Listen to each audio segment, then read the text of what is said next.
Good morning class. आज हम कक्षा 3 में हिंदी विषय के अंदर काल मतलब टेंस पढ़ने जा रहे हैं। काल क्या है? जिससे हमें किसी समय का बोध हो रहा हो, क्या कहलाएंगे? काल। किसी भी समय का, जैसे वर्तमान समय का, जो अभी चल रहा है उसके बारे में, जो बीत गया उसके बारे में, जो आने वाला है उसके बारे में, जिन चीजों से हमें पता चलता है उसे हम क्या कह देते हैं? काल कह देते हैं। तो काल की डेफिनेशन क्या होगी वो सबसे पहले हम पढ़ेंगे कि काल किसे कहते हैं। तो मैं लिखती हूँ पहले काल की परिभाषा। क्या लिखती हूँ? परिभाषा।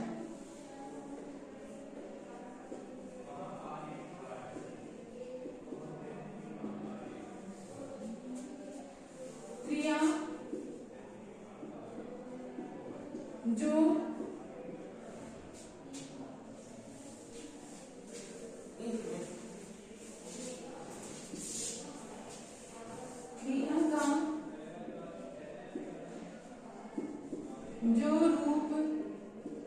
क्रिया का जो रूप कार्य के होने, क्रिया का जो रूप कार्य के होने या करने के समय का, कार्य के होने या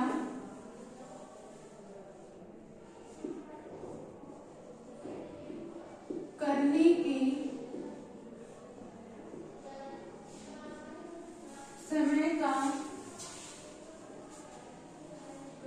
समय का, बोध कराता है,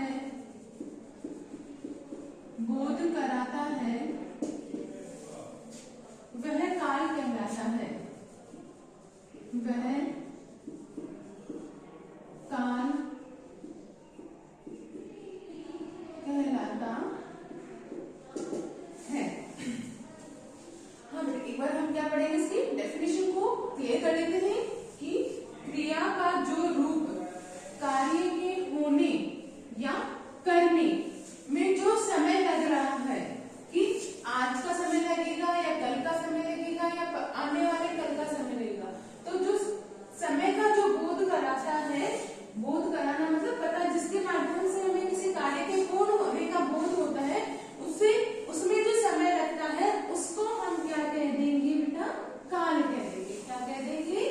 काल। समझ गए कि क्रिया का जो रूप कार्य के होने या करने के समय का बोध कराए। क्रिया का जो रूप किसी भी कार्य के करने का वह रूप जिसमें उस कार्य के होने का या करने का बोध हमें जिन शब्दों से, जिन वाक्यों से होता है, उन वाक्यों में जो समय लग रहा है उस समय को ही हम क्या कहेंगे? काल कहेंगे। ठीक है। अब काल के कितने भेद?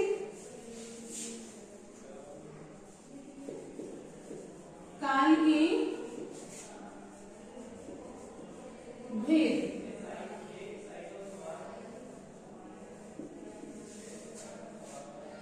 काल के 3 भेद होते हैं। काल के 3 भेद होते हैं। काल के 3 भेद होते हैं। पहला भेद है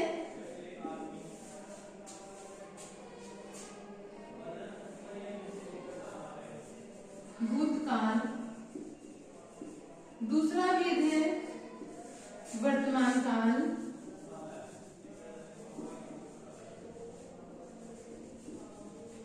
और तीसरा भेद है इसी में भविष्य काल।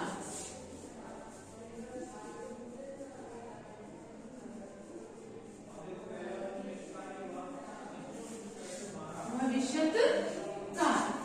हाँ जी, हमने क्या क्या पढ़ लिया? क्रिया काल की परिभाषा। किसकी परिभाषा पढ़ी पहले हमने? काल की परिभाषा की क्रिया का जो रूप कार्य के होने या करने के समय का बोध कराता है। किसी कार्य के करने में या होने में कितना समय हमें लगा, उसका जो हमें, जिसके माध्यम से हमें पता चलता है, उसी समय को हम क्या कहेंगे? काल कह देंगे। अब काल के कितने भेद है? काल के 3 भेद है।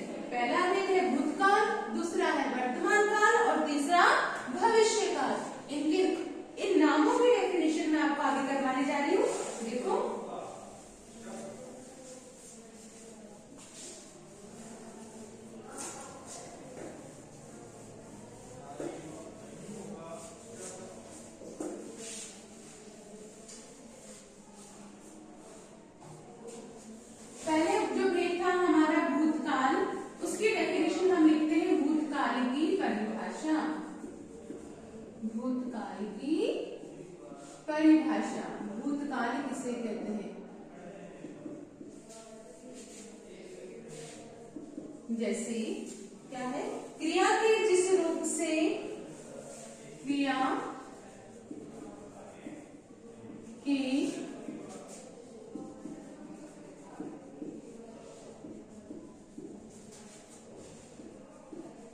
जिस रूप से कार्य के बीते हुए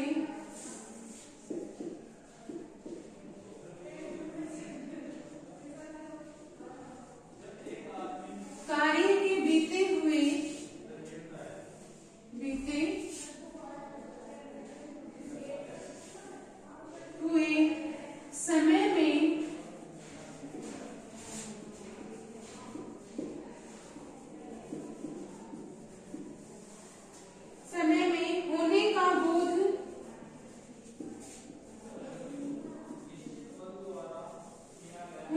बोध होता है। क्रिया के जिस रूप से कार्य के बीते हुए समय में होने का बोध होता है,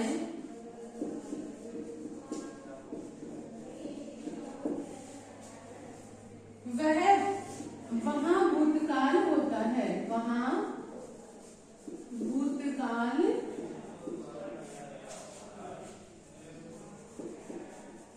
होता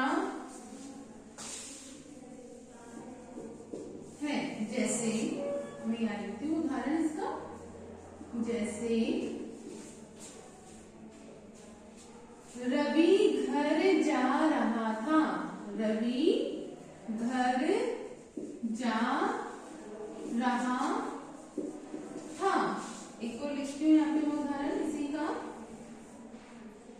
मदन ने पाठ पढ़ा। मदन ने पाठ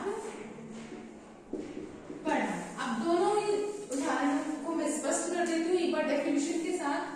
देखो, भूतकाल की क्या परिभाषा हो गई कि क्रिया के जिस रूप से कार्य के बीते समय में, मतलब जो समय जा चुका है, वर्तमान का जो चल रहा है, जैसे आज टुडे जो टाइम है, आज का जो समय है क्या है, आज क्या चल रहा है, क्या वार है आज, फ्राइडे।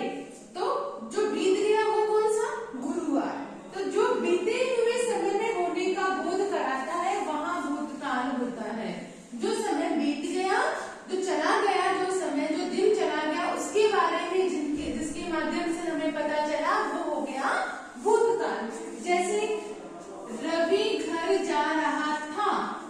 कब जा रहा था, जो चला गया उसमें। और मदन ने पाठ पढ़ा। कब पढ़ा, वो मेंशन नहीं, पढ़ा कभी पढ़ा। तो ये जो पढ़ा था वो तो क्या हो गया, बीत गया। और जा रहा था वो भी बीत गया। अगर वर्तमान समय था, सेंटेंस होता तो क्या था, रवि घर जाएगा या फिर मदन पाठ पढ़ेगा, ये शब्द आते। और जा रहा था या पढ़ा शब्द आने पे क्या हो गया, बीते हुए समय की बात यहाँ पे हो गई। ठीक है बेटा, समझ में आ गया आपको कि भविष्य काल की डेफिनेशन क्या होगी कि जो चला गया उसके बारे में जहां हम बात करते हैं वो समय किसमें आएगा, भूतकाल में आएगा। किसमें आएगा, भूतकाल के अंदर। और जैसे वाक्य उदाहरण के रूप में हमने पढ़ा, रवि घर जा रहा था।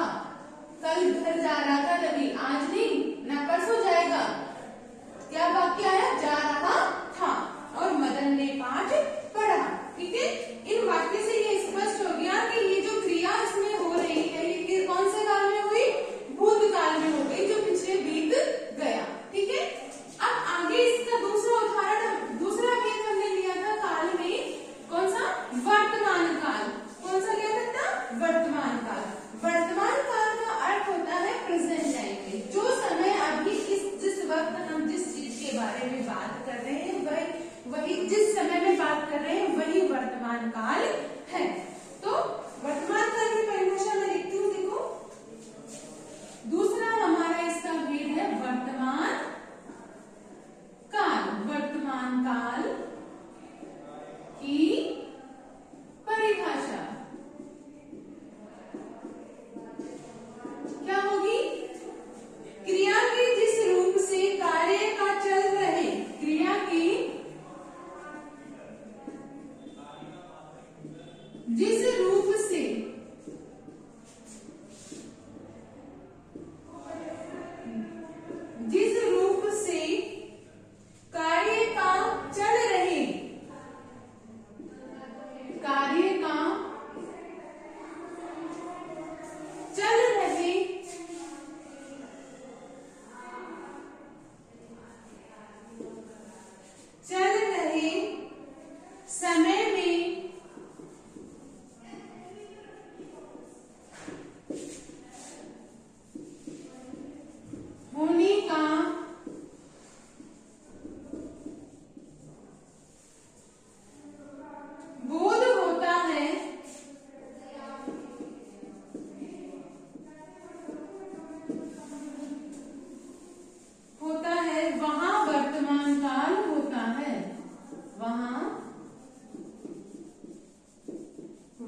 वर्तमान समय में, प्रेजेंट टाइम में वो अपने घर जा रहा है।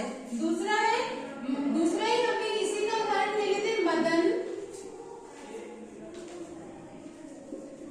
पाठ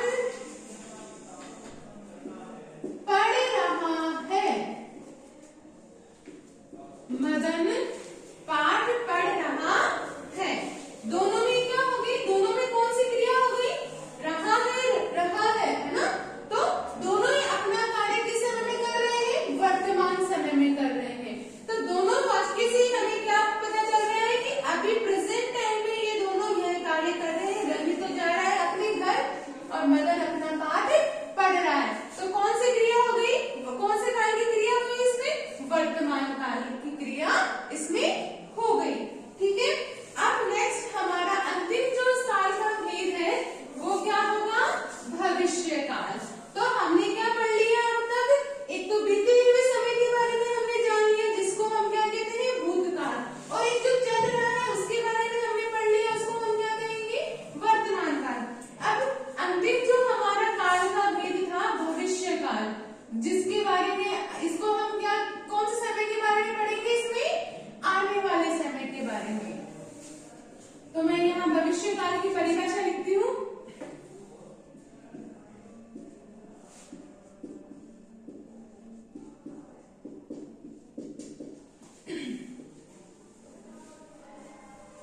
क्या होगी,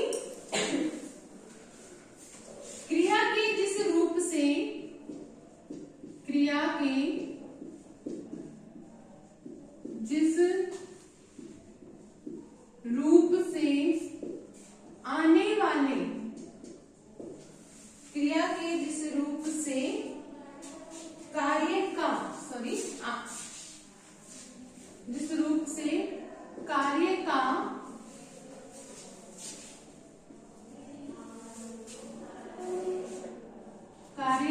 आने वाले समय में होने का बोध होता है, आने वाले समय में होने का बोध होता है, वहां भविष्य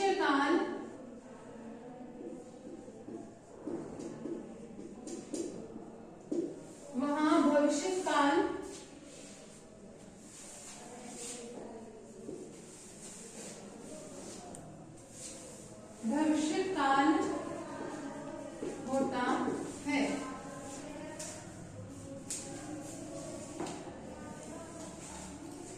भविष्य काल होता है जैसे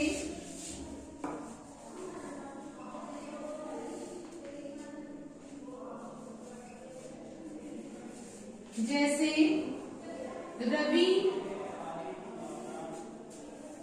घर जाएगा। दूसरा वही उदाहरण, हम एक उदाहरण के माध्यम से हम पढ़ रहे हैं, लगातार तीनों वाक्यों में हमने एक ही उदाहरण को पकड़ के रखा है, उसी के माध्यम से आप समझ जाओगे। मदन पाठ पढ़ेगा। देखो डेफिनेशन देखो एक बार इसकी, भविष्य काल की क्या है। नॉर्मल लैंग्वेज में हम क्या पढ़ेंगे कि आने वाले समय में जो कार्य हो रहा है, जिसका हमें पता चल रहा है, उसे हम क्या कह देंगे, भविष्य काल। जैसे इसकी क्या डेफिनेशन है, क्रिया के जिस रूप से कार्य का आने वाले समय, जो भी मैंने बोला वही